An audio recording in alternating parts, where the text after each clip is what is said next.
2 రోజులా? అవును. అయ్యుండవచ్చు. అందుకే అంత దీర్ఘంగా అనిపిచ్చింది. 2 రోజులు కాదే అమ్మా! 2 వారాలు. 2 వారాలా? జయంతి ఉలిక్కిపడింది. అవునే అమ్మా! 2 వారాలు. చచ్చి బ్రతికావు. ఆ వెధవ నొప్పి. అదేమిటో అలా గట్టిగా రాయగూడదటే. తల్లీ! ఈ 2 వారాలు క్షణం యుగంలా గడిపాను నేను. బామ్మగారు ముక్కు చీదుతూ అన్నారు. నేనిప్పుడు ఎక్కడున్నాను బామ్మా? హాస్పిటల్లోనా? బామ్మగారు దీనికి సమాధానం చెప్పలేదు. జయంతి చెయ్యి చాచి బామ్మగారి చేతిని తీసుకుంటూ, బామ్మా! నువ్వు అన్ని విధాలా బాధపడి ఉంటావు గదూ అంది. లేదు, నేను చీమంత కూడా బాధపడలేదే తల్లీ. ఆ భగవంతుడే స్వయంగా నా ఇంటికి వచ్చి ఆదుకున్నట్లయింది.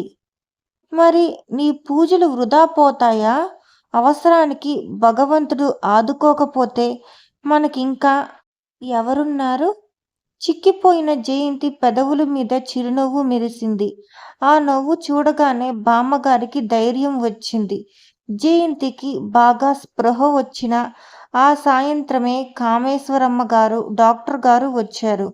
ఆవిడ వస్తూనే, అమ్మా జయంతి, ఎలా ఉన్నావమ్మా? అంటూ దగ్గరకొచ్చింది. బాగానే ఉంది. మీరు నన్ను గీత అని పిలవటం మర్చిపోతున్నారు అంది నవ్వుతూ. వద్దు తల్లీ, వద్దు. జన్మలో ఎప్పుడూ నిన్ను గీత అని పిలవను.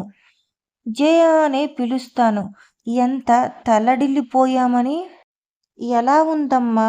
మమ్మల్నందరినీ ఎంత కంగారు పెట్టేశావో తెలుసా? సుబ్రహ్మణ్యం గారు వచ్చి ప్రక్కనున్న కుర్చీలో కూర్చుంటూ అన్నారు. ఆయన్ని చూడగానే బామ్మగారు తలమీదకి ముసుగు మరింత లాక్కుంటూ, బాబుగారు, నిజంగా మీరంత ధైర్యం చెప్పకపోతే నా గుండె ఏనాడో ఆగిపోయుండేది అన్నారు. జయంతికి అర్థమయ్యింది.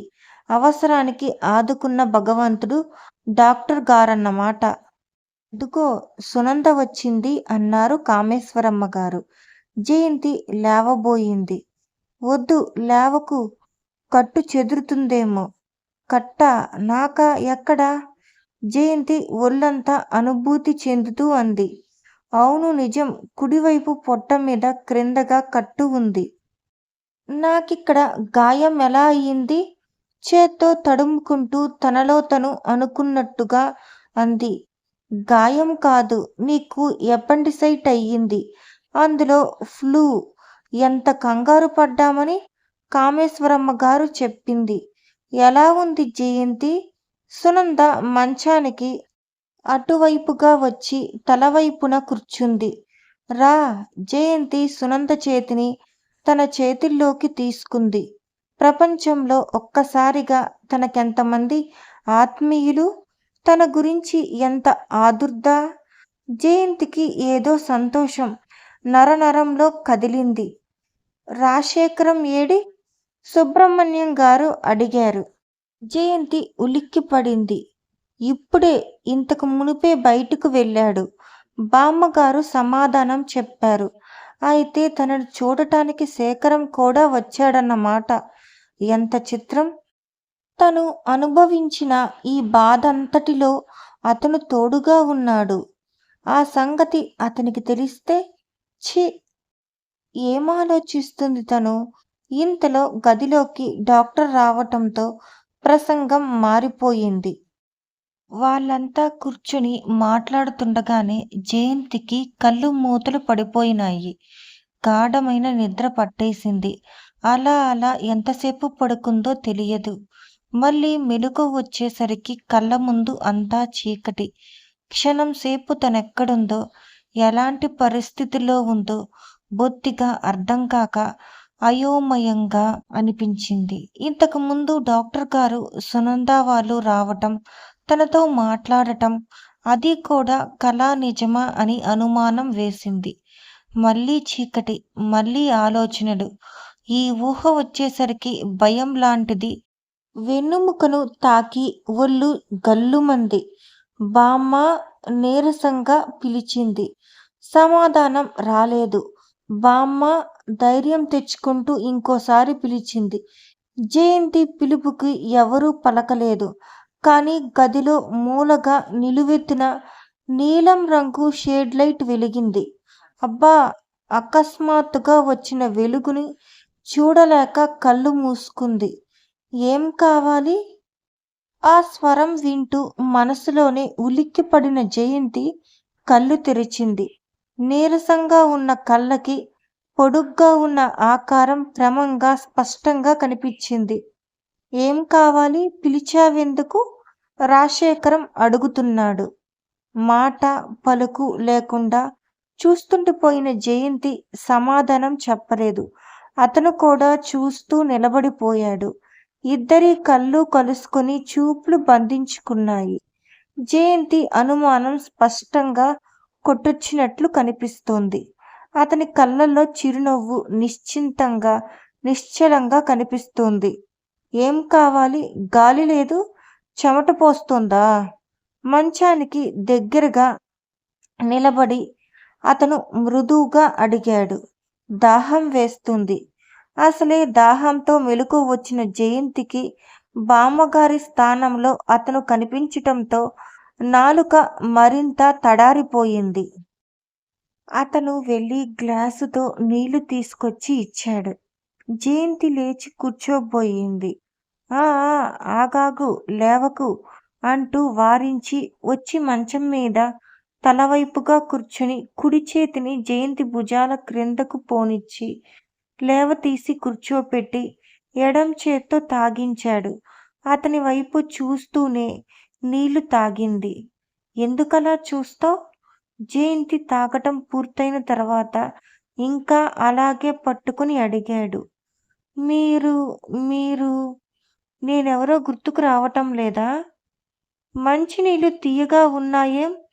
అతని చూపుల్లోంచి తన చూపులు విడదీసుకుంటూ అంది. గ్లూకోజ్ వేశాను.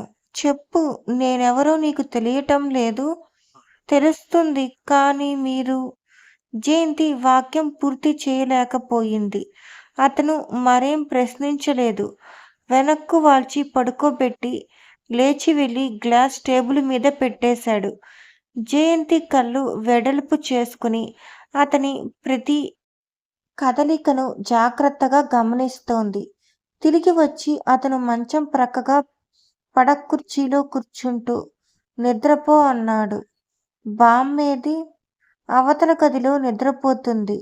ఆవిడకు మళ్ళీ గుండెల్లో నొప్పి వచ్చింది. జయంతి మౌనం వహించింది. పిలవాలా? వద్దన్నట్టు తలూపి కళ్ళు మూసుకుంది. మనసు ఏమీ ఆలోచించలేని స్థితిలో ఉంది. తానెక్కడుంది? ఈ గదిని చూస్తుంటే హాస్పిటల్ కాదని తెలుస్తుంది. ప్రక్కన అతనెందుకుండాలి? బామ్మ ఎలా ఒప్పుకుంది? ఒకవేళ ఇది శేఖరం ఇల్లే అయితే అందరూ ఏమనుకుంటారు? అన్నీ ప్రశ్నలే, జవాబులు దొరకటం లేదు. కళ్ళు మూసుకున్న జయంతికి చాలాసేపయిన తర్వాత శేఖరం చెయ్యి చాచి తన నుదురు తాకి జ్వరం ఉందో లేదోనని చూడటం, మెల్లగా జుట్టు పైకి తీసి సవరించటం తెలిసింది. అంత నీరసంలోనూ కూడా జయంతి మనసు భయంతో సిగ్గుతో ముడుచుకుపోయింది. ఇతనికింత చనువు, ఈ అధికారం ఎప్పుడొచ్చింది? ఎవరిచ్చారు? లేక బామ్మ లేదు గదేనా ధైర్యము? కానీ ఆ స్పర్శలో ఎంత ఆప్యాయత ఉంది! జయంతికి హఠాత్తుగా ఆ చేతిని తన 2 చేతుల్లోకి లాక్కొని దాన్ని పెనవేసుకుని నిద్రపోవాలనిపించింది. కానీ కళ్ళు క్రమంగా మళ్ళీ మత్తుతో మూతలు పడసాగాయి. బాగా నిద్రలోకి జారిపోయే ముందు ఒకసారి కళ్ళు తెరిచి చూచింది. గదిలో లేత నీలం రంగులో లైటు ఆహ్లాదకరంగా వెలుగుతూనే ఉంది. శేఖరం 2 చేతులు తల క్రింద పెట్టుకుని పైకి చూస్తూ ఏదో ఆలోచిస్తున్నాడు. అతని వైపు అలా చూస్తుండగానే కళ్ళు మూతలు పడిపోయాయి. తర్వాత మెల్లగా బామ్మ ద్వారా అసలు సంగతి తెలిసింది. ఆ రోజు తను వెళ్ళలేక కారు తిప్పి పంపేసింది. నొప్పితో మెలికలు తిరుగుతూ అలాగే పడుకుంది. బామ్మగారికి ఏం చేయాలో తోచలేదు. పక్కింటి పిన్నిగారు చూడటానికి వచ్చి, పిల్లకు స్పృహ కూడా లేనట్టుంది. ఇదేదో వెంటనే డాక్టర్కు చూపించకపోతే లాభం లేదు అంది. ఆవిడ మాటలతో బామ్మగారికి కంగారు మరింత ఎక్కువైంది. ఆ బజారులో ఉండే ఒకే ఒక్క డాక్టర్ కూడా లేడు. అంతా వెంటనే హాస్పిటల్కి తీసుకెళ్ళమంటున్నారు.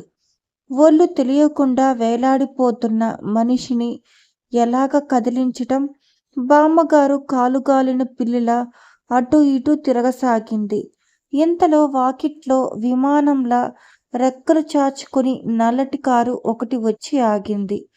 మళ్ళీ ఏదో కారు వచ్చిందే, పోనీ ఇందులో హాస్పిటల్కి తీసుకెళ్ళొచ్చునేమో అని ఆశపడుతూ ఆవిడ వాకిట్లోకి తొంగి చూసింది. కారులోంచి తెల్ల బట్టల్లో పొడుగ్గా హుందాగా ఉన్న ఒకతను దిగి సరాసరి లోపలికి రాబోతూ గుమ్మంలో నిలబడిన బామ్మగారికి నమస్కారం చేశాడు. ఎవరు బాబూ మీరు? ఎవరు కావాలి మీకు? అతను ఇంకే ఇల్లనుకుని పొరపాటున ఈ ఇంట్లోకి వస్తున్నాడో అనుకుంటూ ఆశ్చర్యంగా అడిగింది ఆవిడ. వచ్చిన అతను తన పేరు రాజశేఖరమని, జయంతికి ఒంట్లో బాగాలేదని తెలిసి చూసిపోవటానికి వచ్చానని చెప్పాడు. బామ్మగారి అతన్ని ఎవరు నువ్వు? జయంతి నీకెలా పరిచయం? అసలు ఆ అమ్మాయికి ఒంట్లో బాగోలేదని నీకెలా తెలుసు అనే ప్రశ్నలు అడగాలనే అవసరం తోచలేదు, గుర్తుకు రాలేదు. కళ్ళనీళ్లు పెట్టుకుంటూ మంచం మీద ముడుచుకుపోయి పడుకున్న జయంతిని చూచింది. అతను వంగి జయంతి బాధపడుతున్న చోట చేత్తో తడిమి చూశాడు. అతని స్పర్శకి కొద్దిగా మెలకువ వచ్చిన జయంతి బాధతో మూతలు పడిపోతున్న కళ్ళని బలవంతంగా తెరవటానికి ప్రయత్నం చేస్తూ అతని చేతిని గట్టిగా పట్టుకొని, నన్ను డాక్టర్ దగ్గరికి తీసుకెళ్ళండి, లేకపోతే ఈ బాధతో చచ్చిపోతాను, నాకు తెలుసు అంది. బామ్మగారి కళ్ళల్లో నుండి జారబోతున్న నీళ్లను బలవంతాన నిగ్రహించుకుంటూ ఆదుర్దగా రాజశేఖరం వైపు చూసింది. వెంటనే హాస్పిటల్కు తీసుకెళ్ళాలి అన్నాడతను. అంటూనే బామ్మగారి అంగీకారం కోసం ఎదురు చూడకుండా జయంతిని రెండు చేతుల మధ్య లేవనెత్తి తీసి భుజాన వేసుకుంటూ, మీరు త్వరగా తలుపులు వేసి రండి అంటూ బయటికి నడిచాడు. చుట్టుప్రక్కల ఇళ్ళవాళ్ళంతా ఆశ్చర్యంగా అతన్ని చూడసాగారు. కొంతమంది బుగ్గల మీద వేలేసుకున్నారు. బామ్మగారు త్వరగా అతను చెప్పినట్టే తలుపులు మూసి తాళం వేసి వచ్చింది. ఆవిడ వచ్చేసరికి అతను వెనక తలుపు తెరిచి జయంతిని పట్టు కూర్చోమని చెప్పాడు. కారు 10 నిమిషాల్లో హాస్పిటల్ చేరుకుంది. అతను బయట కనిపించిన ఒకతనికి ఇంగ్లీష్లో ఏదో చెప్పాడు. అతను వెంటనే లోపలికి పరిగెత్తాడు. మరుక్షణంలో 2 నర్సులు గబగబా స్ట్రెచ్చర్ తీసుకొని వచ్చి జయంతిని జాగ్రత్తగా దాని మీద పడుకోబెట్టేసి లోపలికి తీసుకెళ్ళిపోయారు. లోపల గదిలో నడి వయసు గల డాక్టర్ ఒకాయన జయంతిని పరీక్ష చేసి నర్సులతో ఏదో చెప్పాడు. నర్సులిద్దరూ వెంటనే స్ట్రెచ్చర్ని మరో గదిలోకి తీసుకెళ్ళిపోయారు. డాక్టర్ కూడా ఇంగ్లీష్లో శేఖరంతో ఏదో అని అక్కడి నుంచి వెళ్ళిపోయాడు. బామ్మగారు వాళ్ళు మాట్లాడుకున్న దానిలో ఒక్క ముక్క కూడా అర్థం చేసుకోలేకపోవటంతో ఆవిడ ఆదుర్ద మరింత ఎక్కువైపోయింది. డాక్టర్ వెళ్ళిపోయిన తర్వాత శేఖరం బామ్మగారి వైపు తిరిగి, ఆపరేషన్ చెయ్యాలి, చేస్తున్నారు అన్నాడు. ఆపరేషన్? ఆవిడ నిర్ఘాంతిపోయింది. అవును, ఇప్పటికే చాలా ఆలస్యమైపోయిందని అన్నాడు డాక్టర్.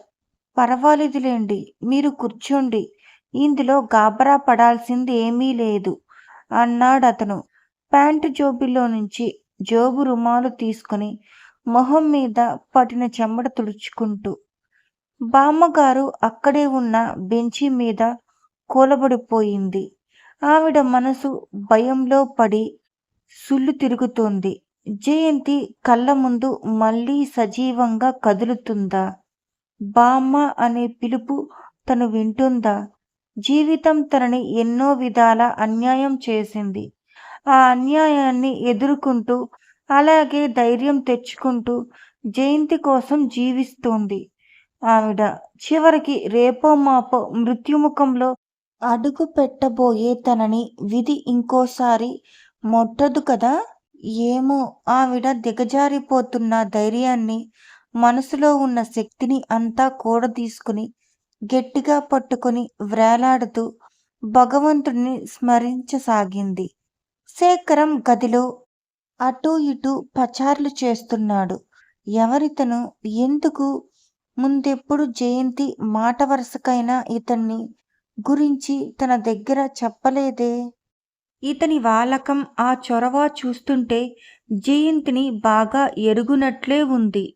ఎవరైనా గాని అవసరంలో ఆప్తుడిలా వచ్చి ఆదుకున్నాడు. ఇతన్ని మనసులో ఉంచుకునే జయంతి వచ్చిన సంబంధాలు కాదనటం లేదు కదా! ఇందులో దాచవలసింది ఏముంది? ఆలోచనలో పడి కొట్టుకుపోతున్న ఆవిడకి గుండెల్లో దడ రావటంతో చేత్తో పట్టుకుని కూర్చుండిపోయింది. ఏమైంది? దడ వస్తుందా? కొంచెం కాఫీ ఏమైనా తాగుతారా? మీరు అనవసరంగా కంగారు పడకండి అన్నాడు శేఖరం దగ్గరగా వస్తూ. లేదు పర్వాలేదు అంది. కొంచెం గుండె పట్టుకున్నంత మాత్రాన తనకి దడ వస్తుందని ఇతనికెలా తెలుసు అనుకుంటూ వద్దని చెప్పినా వినకుండా అతను కాఫీ తెప్పించి ఇచ్చాడు. అక్కడే తిరుగుతున్న ఒక ఆయన్ని పిలిచి దిండు ఒకటి అడిగి తెప్పించి ఇచ్చాడు. బెంచి మీద వేసి బామ్మగారిని పడుకోమని బలవంతం చేశాడు. బామ్మగారు పడుకుంది. కాలం గడుస్తున్నది.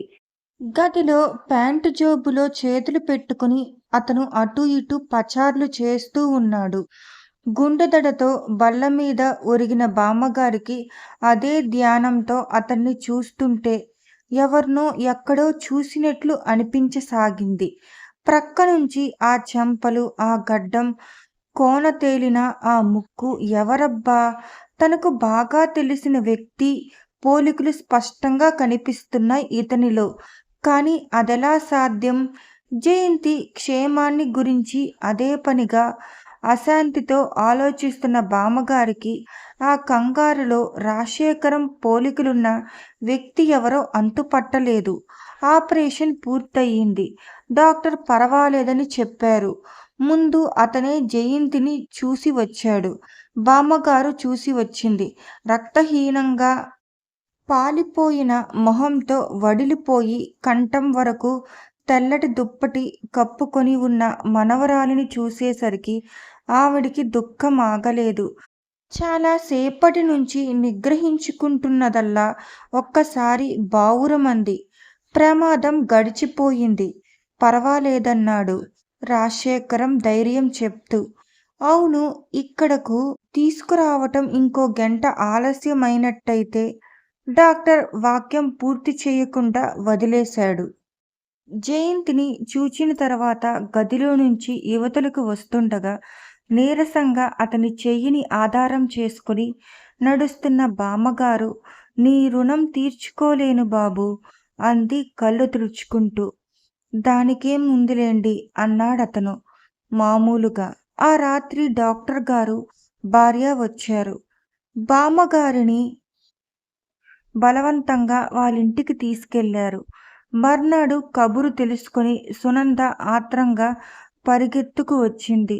జయంతిని చూడటం అయిన తర్వాత ఇంటికెళ్ళబోయే ముందు బామ్మగారు, సునంద, ఈ శేఖరం జయంతికెలా పరిచయమో నీకు తెలుసా అని అడిగింది.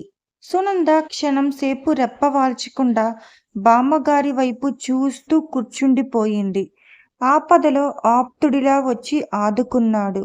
అతని వాలకం చూస్తే జయంతి బాగా పరిచయం అయినట్టే అనిపిస్తుంది. కానీ నీకెలా పరిచయం అని అతన్ని అడగలేకపోయాను. అదెలాంటి పరిచయమో మరి అంది. సునంద క్రిందకు చూడసాగింది. అయితే నీకు ఏం తెలియదన్నమాట. జయంతి 1, 2 సార్లు నాకు చెప్పింది. ఏమని? సునంద జవాబు చెప్పేందుకు అవకాశం లేకుండా గదిలోకి కామేశ్వరమ్మ గారు వచ్చారు. ఆవిడ వచ్చిన క్షణం నుంచి జయంతికి, గీతకి ఎన్ని పోలికలున్నాయో, జయంతిని చూచిన తర్వాత తమకి ఎలా ప్రాణం లేచి వచ్చిందో చెప్పసాగింది. వాళ్ళు మాట్లాడుకుంటుండగానే సునంద వెళ్ళిపోయింది. రోజులు ఇట్టే గడిచిపోయాయి. జయంతికి స్పృహ వస్తుందే కాని నిలవటం లేదు. జ్వరం జారటం లేదు. ఆ జ్వరం వల్ల ప్రమాదం ఏమీ లేదని, క్రమేపీ నార్మల్కి వస్తుంది. భయపడాల్సింది ఏమీ లేదు. అవసరమైతే నేను ఇంటికి వచ్చి చూస్తాను. అర్జెంట్ కేసుంది. బెడ్స్ ఖాళీ లేవు. ఇంటికి తీసుకెళ్ళండి అన్నాడు డాక్టర్. మా ఇంటికి తీసుకెళ్దాం అంది కామేశ్వరమ్మ గారు. వద్దు, నేను తీసుకువెడతాను అన్నాడు శేఖరం. దానికెవరూ ఎదురు చెప్పలేదు. బామ్మగారు కూడా ఏమీ అనలేదు. ఈ సమయంలో ఎవరిదో ఒకరిది అండ చాలా అవసరం. అదెవరైనా సరే. అందుకే ఆవిడ పట్టించుకోదలుచుకోలేదు. జరిగినదంతా వెనక్కు దిండు మీద వాలి వింటున్న జయంతి టెంపరేచర్ తగ్గందే ఏ హాస్పిటల్లోనూ డిశ్చార్జ్ చెయ్యరే అంది. హాస్పిటల్ కాదుగా, ఆయనెవరో పెద్ద డాక్టర్. ఆపరేషన్లు బాగా చేస్తాడట. అందులో ఇలాంటి జబ్బులకి ప్రత్యేకత అంది బామ్మగారు. స్పెషలిస్టా? అయితే చాలా డబ్బయి ఉండాలి. అయి ఉంటుంది మరి. బామ్మ, ఈ డబ్బంతా నేనేం చేయనే మరి. ఇంకో పరిస్థితి అయితే నా కంఠంలో ప్రాణం ఉండగా మరొకల్ని మన కోసం కానీ ఖర్చు పెట్టనిస్తానా? బామ్మగారి కళ్ళు చెమ్మగిల్లాయి. అవుననుకో కానీ, అయినా అతను మనకేం పరాయివాడు కూడా కాదు. అంటే కావలసిన వాడే. జయంతి మొహం తిప్పేసుకుంది. పెద్దవాళ్లతో వచ్చిన చిక్కే ఇది. ఒకే కులం అయినంత మాత్రాన ఏదో బీరకాయ పీచులాంటి సంబంధం, చుట్టరికం కలవక మానవు. అందుకని అసలు తనని అడిగితే ఈ ప్రపంచంలో 2 కులాలు, ఉన్నవాళ్ళు లేనివాళ్ళు. 2 మతాలు, ఆస్తికులు నాస్తికులు. 2 రకాలు, శాకాహారాలు మాంసాహారాలు అని టకీమని చెప్తుంది. కానీ చాదస్తపు బామ్మకి ఇలాంటివన్నీ ఎలా అర్థమవుతాయి? పాపం కేవలం దేవుడిలా వచ్చాడనుకో. లేకపోతే బామ్మ, నేనెలా పరిచయం అని చెప్పాడు? జయంతి అడగాలనుకుంటుండగానే ఇంతలో గదిలోకి శివరాం, ప్రకాశం రావటంతో సంభాషణ ఆగిపోయింది. ప్రకాశం చేతిలో పెద్ద ప్లాస్టిక్ బుట్ట నిండా పళ్ళున్నాయి. శివరాం చేతిలో అందమైన పూల గుత్తి ఉంది. వాళ్ళిద్దరినీ చూస్తూనే బామ్మగారు తల మీద కొంగు సరిచేసుకుని అక్కడి నుండి లేచి వెళ్ళిపోయింది. ఎలా ఉన్నారు అన్నాడు శివరాం జయంతి ప్రక్కనే ఉన్న కుర్చీలో కూర్చుంటూ. ప్రకాశం కళ్ళతోనే పలకరించి ఇంకో కుర్చీలో కూర్చున్నాడు. ఇప్పుడు పర్వాలేదు, బాగానే ఉంది అంది జయంతి. ప్రకాశం శివరాం ఇంటికి ఇలా రావటం ఎంత ధైర్యం అనుకుంది. ఇవిగో పూలు, మీకోసం స్పెషల్గా ఆర్డర్ చేయించి కట్టించాను అన్నాడు శివరాం. జయంతి మౌనంగా పూలగుత్తి అందుకుంది. ఇవిగో, ఇవి తినండి.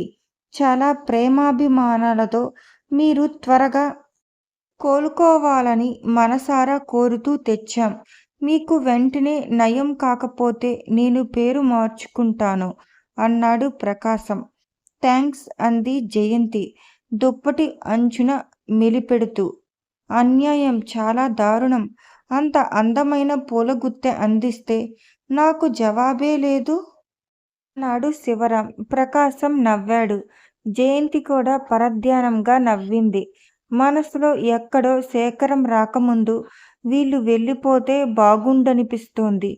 కానీ వాళ్ళు వెళ్ళే ప్రయత్నంలో లేరు. తీరికగా కాళ్ళు మీద కాళ్ళు వేసుకొని మరో పని లేనట్లు జయంతితో కబుర్లు చెప్పటమే తమ జీవిత ధ్యేయంగా అన్నట్లు ఆ కబుర్లు, ఈ కబుర్లు అన్నీ కలిపి ఎడాపెడా మాట్లాడేస్తున్నారు. శేఖరం రాలేదు. చాలాసేపు కూర్చుండి వాళ్ళు వెళ్ళిపోయారు. శివరాం, ప్రకాశం సంభాషణలో మధ్య మధ్య వాళ్ళు విసిరిన జోక్స్ జయంతికి చాలా ఓపిక వచ్చినట్టు అనిపించింది. నిజంగా వాళ్ళిద్దరూ ఎంత మంచివాళ్ళు. ముఖ్యంగా శివరాం. అతని సరసమైన సహృదయత స్పష్టంగా కనిపిస్తుంది. మనసులో ఒకటి, పైకి ఒకటి మాట్లాడే మనిషి కాదు. గంభీరత్వం అనేది లేదు. కనీసం తెచ్చిపెట్టుకోవాలని కూడా ప్రయత్నించలేదు. వీడియోను ఆస్వాదించినందుకు ధన్యవాదాలు. ఇంకా ఎక్కువ భాగాలు చూడాలంటే సబ్స్క్రైబ్ చేయండి.